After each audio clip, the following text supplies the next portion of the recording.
এই বর্তমান সংকটে যারা আমাদেরকে নেতৃত্ব দিয়ে বাংলাদেশের মুক্তির সংগ্রামকে সেই ৭১ সাল থেকে শুরু করে শহীদরা যে পথ আমাদেরকে দেখিয়েছিলেন, ৪৭-এ যে শহীদরা আমাদেরকে পথ দেখিয়েছিলেন, ২৪-এ শহীদরা আমাদেরকে যে পথ দেখিয়েছিলেন, সে পথেই নেতৃবৃন্দ আমাদেরকে নিয়ে যাচ্ছেন।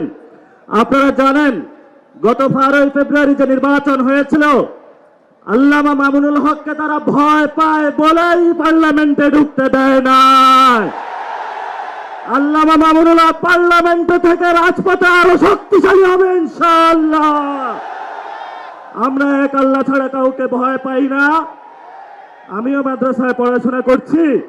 নারায়ে তাকবীরের একটা স্লোগান দিয়ে ইনশাআল্লাহ বক্তব্য শেষ করব।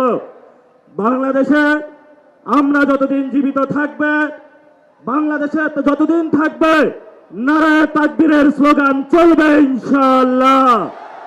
নারায়ে তাকবীর, তাকবীর, নারায়ে তাকবীর। সবাই ভালো থাকবেন, দোয়া করবেন। সংগ্রামে ইনশাআল্লাহ রাজপথে দেখা হবে। আসসালামু আলাইকুম ওয়া রাহমাতুল্লাহি ওয়া বারাকাতুহু।